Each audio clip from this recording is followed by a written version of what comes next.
This is the story of the Great War that Rikki Tikki Tavi fought single-handed through the bathrooms of the big bungalow in Sagoli Cantonment. Darzi, the tailor bird, helped him, and Chuchundra, the muskrat, who never comes out into the middle of the floor, but always creeps round by the wall, gave him advice.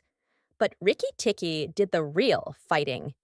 He was a mongoose, kind of like a little cat in his fur and his tail, but quite like a weasel in his head and his habits. His eyes and the end of his restless nose were pink. He could scratch himself anywhere he pleased, with any leg, front, or back, that he chose to use. He could fluff up his tail until it looked like a bottle brush, and his war cry as he scuttled through the long grass was Rik Tik Tikki Tikkichk. One day, a high summer flood washed him out of the burrow where he lived with his father and mother, and carried him, kicking and clucking, down a roadside ditch. He found a little wisp of grass floating there and clung to it until he lost his senses. When he revived, he was lying in the hot sun on the middle of a garden path, very draggled indeed, and a small boy was saying, "Here's a dead mongoose. Let's have a funeral." "No," said his mother, "let's take him in and dry him. Maybe he isn't really dead." They took him into the house, and a big man picked him up between his finger and thumb and said he was not dead, but half choked.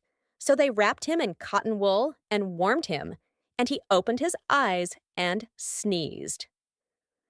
"Now," said the big man, he was an Englishman who had just moved into the bungalow, "don't frighten him, and we'll see what he'll do."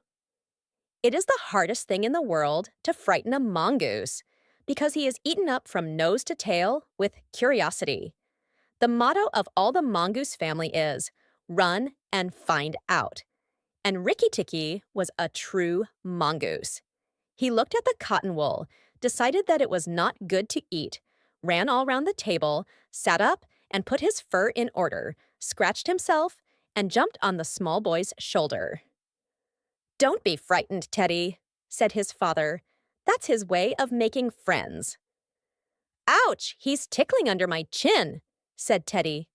Rikki Tikki looked down between the boy's collar and neck, snuffed at his ear, and climbed down to the floor, where he sat rubbing his nose.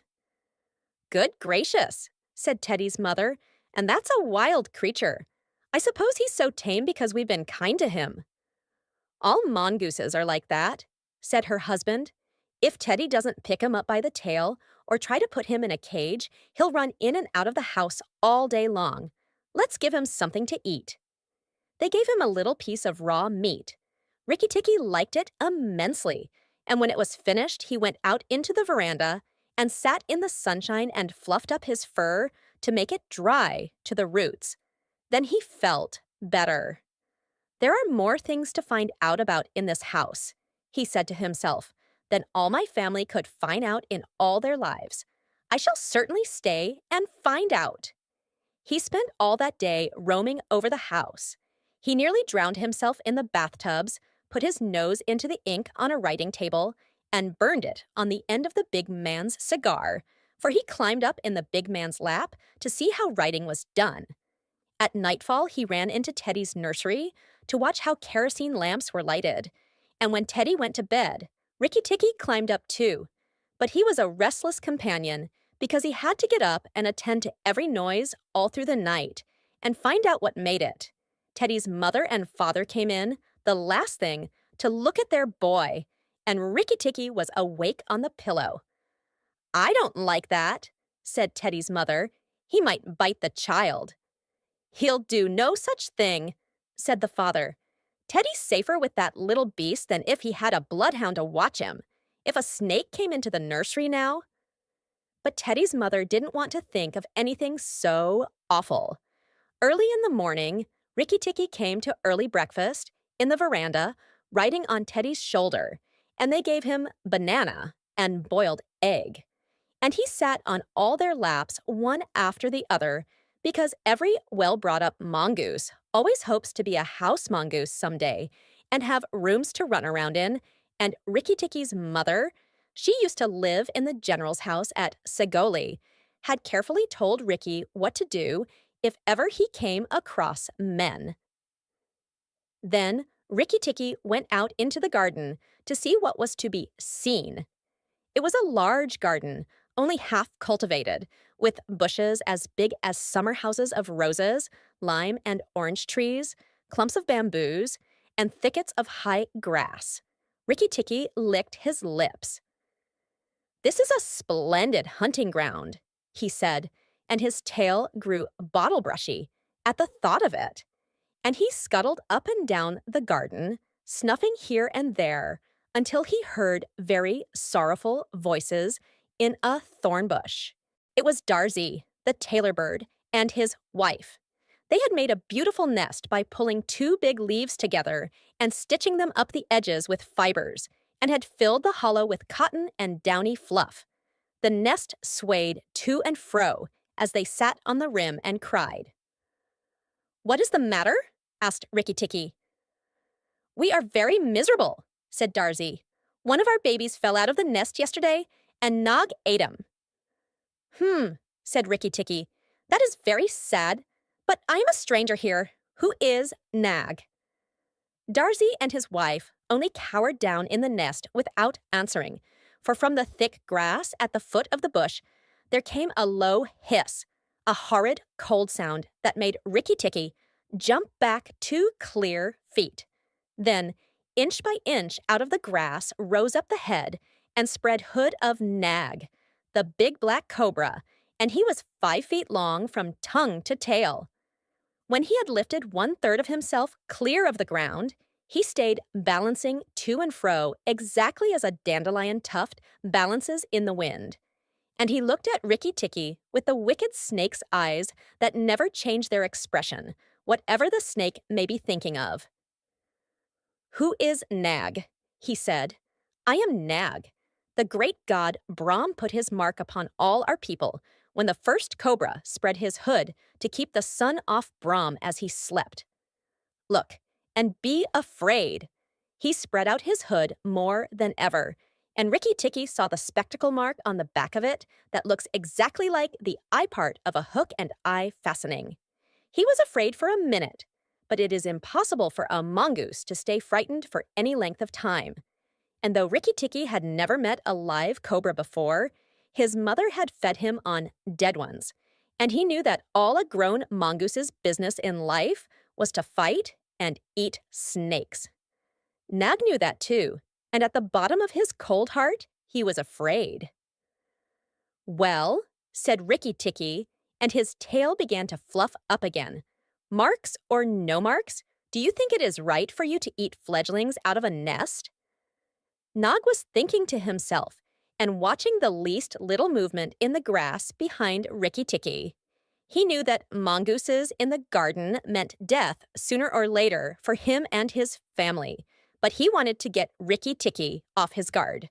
So he dropped his head a little and put it on one side.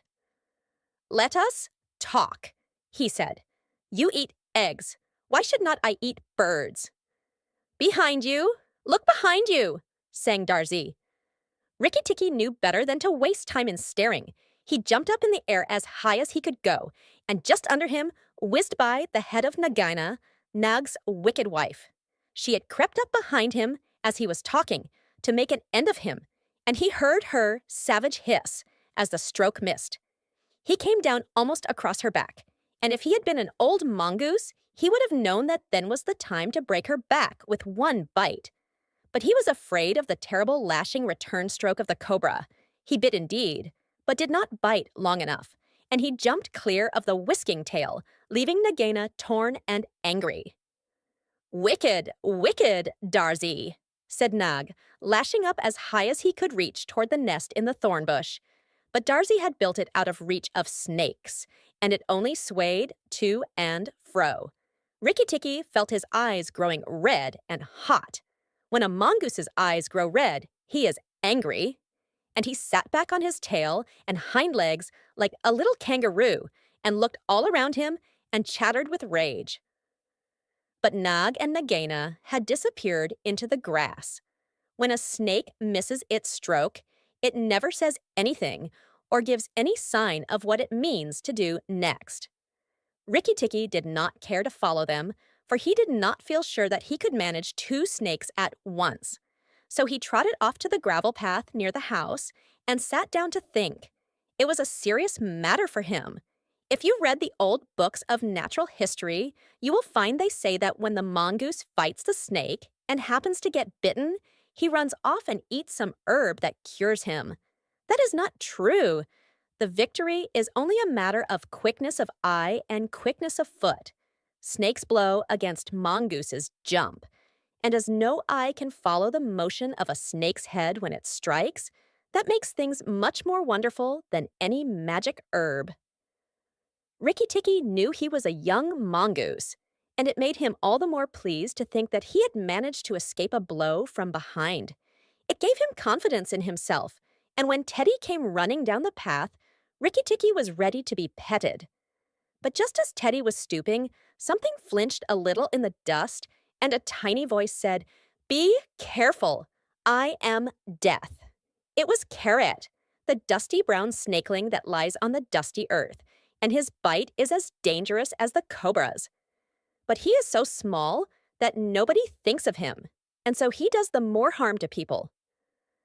Rikki Tikki's eyes grew red again, and he danced up to Carrot with the peculiar, rocking, swaying motion that he had inherited from his family. It looks very funny, but it is so perfectly balanced a gait that you can fly off from it at any angle you please. And in dealing with snakes, this is an advantage. If Rikki Tikki had only known, he was doing a much more dangerous thing than fighting Nag, for Carrot is so small and can turn so quickly that unless Rikki bit him close to the back of the head, he would get the return stroke in his eye or lip. But Rikki did not know. His eyes were all red, and he rocked back and forth, looking for a good place to hold. Carrot struck out. Rikki jumped sideways and tried to run in, but the wicked little dusty gray head lashed within a fraction of his shoulder, and he had to jump over the body, and the head followed his heels close. Teddy shouted to the house, "Oh, look here, our mongoose is killing a snake!" And Rikki Tikki heard a scream from Teddy's mother. His father ran out with a stick, but by the time he came up, Carrot had lunged out once too far, and Rikki Tikki had sprung, jumped on the snake's back, dropped his head far between his forelegs, bitten as high up the back as he could get hold, and rolled away. That bite paralyzed Carrot, and Rikki Tikki was just going to eat him up from the tail, after the custom of his family at dinner, when he remembered that a full meal makes a slow mongoose, and if he wanted all his strength and quickness ready, he must keep himself thin. He went away for a dust bath under the castor oil bushes, while Teddy's father beat the dead Carrot. "What is the use of that?" thought Rikki Tikki. "I have settled it all."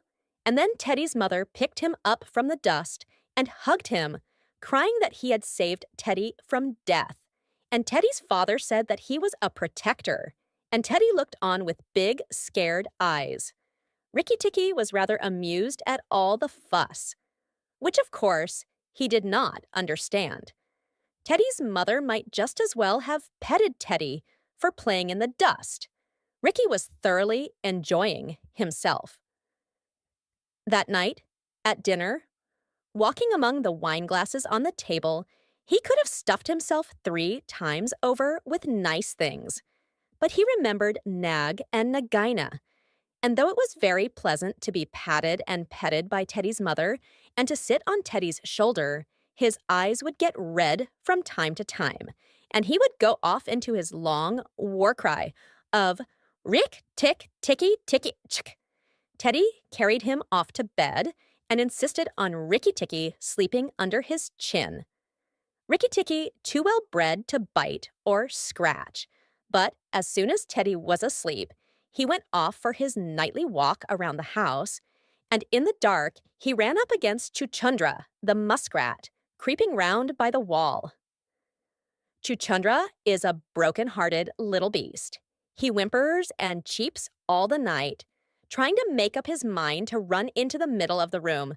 but he never gets there. Don't kill me, said Chuchandra, almost weeping. Rikki Tikki, don't kill me. Do you think a snake killer kills muskrats? Said Rikki Tikki scornfully. Those who kill snakes get killed by snakes, said Chuchandra, more sorrowfully than ever. And how am I to be sure that Nag won't mistake me for you some dark night? There's not the least danger, said Rikki Tikki, but Nag is in the garden, and I know you don't go there. My cousin Chua, the rat, told me, said Chuchandra, and then he stopped. Told you what? Hush! Nag is everywhere, Rikki Tikki. You should have talked to Chua in the garden. I didn't. So you must tell me. Quick, Chuchandra, or I'll bite you. Chuchandra sat down and cried till the tears rolled off his whiskers. I am a very poor man, he sobbed. I never had spirit enough to run out into the middle of the room. Hush! I mustn't tell you anything. Can't you hear, Rikki Tikki? Rikki Tikki listened. The house was as still, but he thought he could just catch the faintest scratch in the world, a noise as faint as that of a wasp walking on a window pane, the dry scratch of a snake's scales on brickwork. That's Nag, or Nagaina, he said to himself, and he is crawling into the bathroom sluice. You're right, Chuchandra. I should have talked to Chua. He went off to Teddy's bathroom, but there was nothing there, and then to Teddy's mother's bathroom. At the bottom of the smooth plaster wall, there was a brick pulled out to make a sluice for the bathwater, and as Rikki Tikki stole in by the curb where the bath is put, he heard Nag and Nagaina whispering together outside in the moonlight. When the house is emptied of people, said Nagaina to her husband, he will have to go away, and then the garden will be our own again. Go in quietly, and remember that the big man who killed Carrot is the first one to bite. Then come out and tell me, and we will hunt for Rikki Tikki together. But are you sure that there is anything to be gained by killing the people? Said Nag. Everything. When there were no people in the bungalow, did we have any mongoose in the garden? Rikki Tikki listened. The house was as still, but he thought he could just catch the faintest scratch in the world, a noise as faint as that of a wasp walking on a window pane, the dry scratch of a snake's scales on brickwork. That's Nag or Nagaina, he said to himself, and he is crawling into the bathroom sluice. You're right, Chuchandra. I should have talked to Chua. He went off to Teddy's bathroom, but there was nothing there, and then to Teddy's mother's bathroom. At the bottom of the smooth plaster wall, there was a brick pulled out to make a sluice for the bathwater, and as Rikki Tikki stole in by the curb where the bath is put, he heard Nag and Nagaina whispering together outside in the moonlight. When the house is emptied of people, said Nagaina to her husband, he will have to go away, and then the garden will be our own again. Go in quietly, and remember that the big man who killed Carrot is the first one to bite. Then come out and tell me, and we will hunt for Rikki Tikki together. But are you sure that there is anything to be gained by killing the people? Said Nag. Everything. When there were no people in the bungalow, did we have any mongoose in the garden? So long as the bungalow is empty, we are king and queen of the garden. And remember that as soon as our eggs in the melon bed hatch, as they may tomorrow, our children will need room and quiet. I had not thought of that, said Nag. I will go, but there is no need that we should hunt for Rikki Tikki afterward. I will kill the big man and his wife, and the child if I can, and come away quietly. Then the bungalow will be empty, and Rikki Tikki will go. Rikki Tikki tingled all over with rage and hatred at this, and then Nag's head came through the sluice, and his 5 feet of cold body followed it. Angry as he was, Rikki Tikki was very frightened as he saw the size of the big cobra. Nag coiled himself up, raised his head, and looked into the bathroom in the dark, and Rikki could see his eyes glitter. Now, If I kill him here, Nagaina will know. And if I fight him on the open floor, the odds are in his favor. What am I to do? Said Rikki Tikki Tavi. Nog waved to and fro, and then Rikki Tikki heard him drinking from the biggest water jar that was used to fill the bath. That is good, said the snake. Now, when Carrot was killed, the big man had a stick. He may have that stick still, but when he comes in to bathe in the morning, he will not have a stick. I will wait here until he comes. Nagaina, do you hear me? I will wait here in the cool until daytime. There was no answer from outside, so Rikki Tikki knew Nagaina had gone away.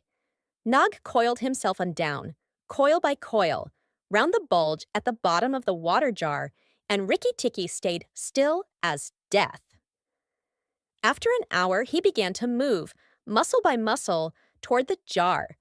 Nog was asleep, and Rikki Tikki looked at his big back, wondering which would be the best place for a good hold. If I don't break his back at the first jump, said Rikki, he can still fight. And if he fights, oh, Rikki! He looked at the thickness of the neck below the hood, but that was too much for him, and a bite near the tail would only make Nag savage. It must be the head, he said at last, the head above the hood, and when I am once there, I must not let go. Then he jumped. The head was lying a little clear of the water jar, under the curve of it, and as his teeth met, Rikki braced his back against the bulge of the red earthenware to hold down the head. This gave him just 1 second's purchase, and he made the most of it. Then he was battered to and fro as a rat is shaken by a dog, to and fro on the floor, up and down, and round in great circles. But his eyes were red, and he held on as the body cartwhipped over the floor, upsetting the tin dipper and the soap dish and the flesh brush, and banged against the tin side of the bath. As he held, he closed his jaws tighter and tighter, for he made sure he would be banged to death. And for the honor of his family, he preferred to be found with his teeth locked. He was dizzy, aching, and felt shaken to pieces when something went off like a thunderclap just behind him. A hot wind knocked him senseless, and red fire singed his fur.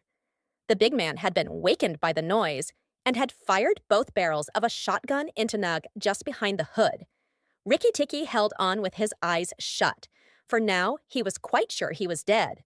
But the head did not move, and the big man picked him up and said, "It's the mongoose again, Alice. The little chap has saved our lives now." Then Teddy's mother came in with a very white face and saw what was left of Nag, and Rikki Tikki dragged himself to Teddy's bedroom and spent half the rest of the night shaking himself tenderly to find out whether he really was broken into 40 pieces. When morning came, he was very stiff, but pleased with his doings. Now I have Nagaina to settle with, and she will be worse than 5 nags, and there's no knowing when the eggs she spoke of will hatch. Goodness, I must go and see Darzee, he said. Without waiting for breakfast, Rikki Tikki ran to the thorn bush, where Darzee was singing a song of triumph at the top of his voice. The news of Nag's death was all over the garden, for the sweeper had thrown the body on the rubbish heap. "Oh, you stupid tuft of feathers," said Rikki Tikki angrily. "Is this the time to sing?" "Nag is dead, is dead, is dead," sang Darzee. The valiant Rikki Tikki caught him by the head and held fast. The big man brought the bang stick, and Nag fell in 2 pieces. He will never eat my babies again. "All that's true enough, but where's Nagaina?" said Rikki Tikki, looking carefully round him. Nagaina came to the bathroom sluice and called for Nog. Darzee went on, and Nog came out on the end of a stick. The sweeper picked him up on the end of a stick and threw him upon the rubbish heap. "Let us sing about the great, the red-eyed Rikki Tikki." And Darzee filled his throat and sang. "If I could get up to your nest, I'd roll all your babies out," said Rikki Tikki. "You don't know when to do the right thing at the right time. You're safe enough in your nest there. But it's war for me down here. Stop singing a minute, Darzee. For the beautiful Rikki Tikki's sake, I will stop, said Darzee. What is it? Oh, killer of the terrible nag. Where is Nagaina for the third time? On the rubbish heap by the stables, mourning for nag. Great is Rikki Tikki with the white teeth. Bother my white teeth. Have you heard where she keeps her eggs? In the melon bed, on the end nearest the wall, where the sun strikes nearly all day. She had them there weeks ago. And you never thought it worthwhile to tell me? The end nearest the wall, you said. Rikki Tikki, you're not going to eat her eggs. Not eat exactly. No. Darzee, if you have a grain of sense, you will fly off to the stables and pretend that your wing is broken and let Nagaina chase you away to this bush. I must get to the melon bed, and if I went there now, she'd see me. Darzee was a feather-brained little fellow who could never hold more than one idea at a time in his head. And just because he knew that Nagaina's children were born in eggs like his own, he didn't think at first that it was fair to kill them. But his wife was a sensible bird, and she knew that cobra's eggs meant young cobras later on. So she flew off from the nest and left Darzee to keep the babies warm and continue his song about the death of Nag. Darzee was very like a man in some ways. She fluttered in front of Nagaina by the rubbish heap and cried out, "Oh, my wing is broken!" The boy in the house threw a stone at me and broke it. Then she fluttered more desperately than ever. Nagaina lifted up her head and hissed, "You warned Rikki Tikki when I would have killed him." Indeed, and truly, you've chosen a bad place to be lame in. And she moved toward Darzee's wife, slipping along over the dust. The boy broke it with a stone, shrieked Darzee's wife. Well, it may be some consolation to you when you're dead to know that I shall settle accounts with the boy. My husband lies on the rubbish heap this morning, but before night the boy in the house will lie very still. What is the use of running away? I am sure to catch you. Little fool, look at me. Darzee's wife knew better than to do that, for a bird who looks at a snake's eyes gets so frightened that she cannot move. Darzee's wife fluttered on, piping sorrowfully and never leaving the ground, and Nagaina quickened her pace. Rikki Tikki heard them going up the path from the stables, and he raced for the end of the melon patch near the wall. There, in the warm litter about the melons, very cunningly hidden, he found 25 eggs, about the size of a bantam's eggs, but with whitish skin instead of shell. I was not a day too soon, he said, for he could see the baby cobras curled up inside the skin, and he knew that the minute they were hatched, they could each kill a man or a mongoose. He bit off the tops of the eggs as fast as he could, taking care to crush the young cobras, and turned over the litter from time to time to see whether he had missed any. At last there were only 3 eggs left, and Rikki Tikki began to chuckle to himself when he heard Darzee's wife screaming, "Rikki Tikki!" I led Nagaina toward the house, and she has gone into the veranda, and come quickly, she wants to kill. Rikki Tikki smashed 2 eggs and tumbled backward down the melon bed with the 3rd egg in his mouth, and scuttled to the veranda as hard as he could put foot to the ground. Teddy and his mother and father were there at early breakfast, but Rikki Tikki saw that they were not eating anything. They sat stone still, and their faces were white. Nagaina was coiled up on the matting by Teddy's chair, within easy striking distance of Teddy's bare leg, and she was swaying to and fro, singing a song of triumph. "Son of the big man that killed Nag," she hissed, "stay still." "I am not ready yet. Wait a little. Keep very still, all you 3. If you move, I strike, and if you do not move, I strike. Oh, foolish people, who killed my Nag." Teddy's eyes were fixed on his father, and all his father could do was to whisper, "Sit still, Teddy. You mustn't move. Teddy, keep still." Then Rikki Tikki came up and cried, "Turn round, Nagaina, turn and fight." "All in good time," said she, without moving her eyes. "I will settle my account with you soon. Look at your friends, Rikki Tikki. They are still and white. They are afraid. They dare not move, and if you come a step nearer, I strike." "Look at your eggs," said Rikki Tikki, "in the melon bed near the wall. Go and look, Nagaina." The big snake turned half round and saw the egg on the veranda. "Ah, give it to me," she said. Rikki Tikki put his paws one on each side of the egg, and his eyes were blood red. "What price for a snake's egg? For a young cobra? For a young king cobra? For the very last of the brood? The ants are eating all the others down by the melon bed." Nagaina spun clear round, forgetting everything for the sake of the one egg. And Rikki Tikki saw Teddy's father shoot out a big hand, catch Teddy by the shoulder, and drag him across the little table with the teacups, safe and out of reach of Nagaina. "Tricked! Tricked! Tricked! Rick-tuck!" chuckled Rikki Tikki. "The boy is safe, and it was I that caught Nag by the hood last night in the bathroom." Then he began to jump up and down, all 4 feet together, his head close to the floor. He threw me to and fro, but he could not shake me off. He was dead before the big man blew him in 2. I did it. Rikki Tikki Tuck. Come then, Nagaina. Come and fight with me. You shall not be a widow long. Nagaina saw that she had lost her chance of killing Teddy, and the egg lay between Rikki Tikki's paws. "Give me the egg, Rikki Tikki. Give me the last of my eggs, and I will go away and never come back," she said, lowering her hood. "Yes, you will go away, and you will never come back, for you will go to the rubbish heap with Nag. Fight, widow! The big man has gone for his gun. Fight!" Rikki Tikki was bounding all round Nagaina, keeping just out of reach of her stroke, his little eyes like hot coals. Nagaina gathered herself together and flung out at him. Rikki Tikki jumped up and backward.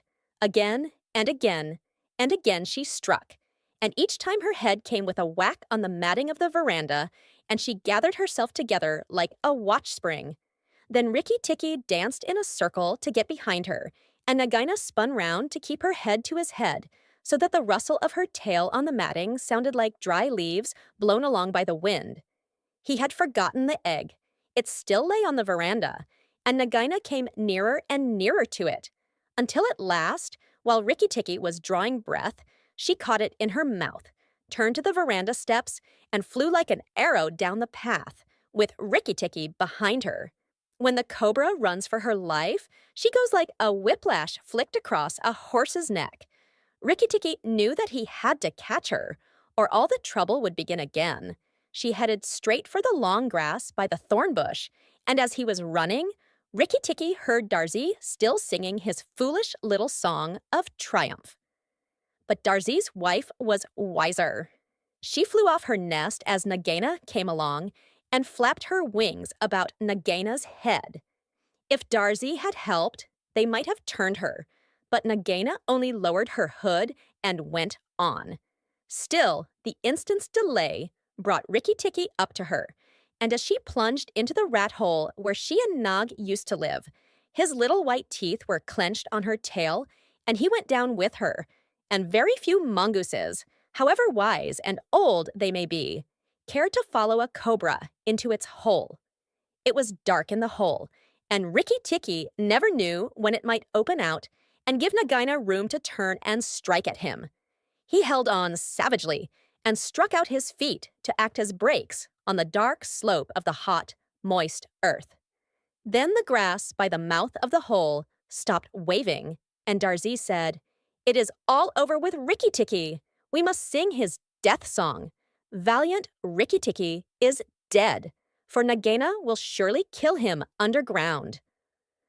So he sang a very mournful song that he made up all on the spur of the minute, and just as he got to the most touching part, the grass quivered again, and Rikki Tikki, covered with dirt, dragged himself out of the whole leg by leg, licking his whiskers. Darzy stopped with a little shout. Rikki Tikki shook some of the dust out of his fur and sneezed. "It is all over," he said. "The widow will never come out again." And the red ants that live between the grass stems heard him and began to troop down one after another to see if he had spoken the truth. Rikki Tikki curled himself up in the grass and slept where he was, slept and slept till it was late in the afternoon, for he had done a hard day's work. "Now," he said, when he awoke, "I will go back to the house. Tell the coppersmith, Darzy, and he will tell the garden that Nagaina is dead." The coppersmith is a bird who makes a noise exactly like the beating of a little hammer on a copper pot. And the reason he is always making it is because he is the town crier to every Indian garden and tells all the news to everybody who cares to listen. As Rikki Tikki went up the path, he heard his attention notes like a tiny dinner gong, and then the steady ding-dong talk. "Nag is dead. Dong! Nagaina is dead. Ding-dong talk." That set all the birds in the garden singing and the frogs croaking, for Nug and Nagaina used to eat frogs as well as little birds.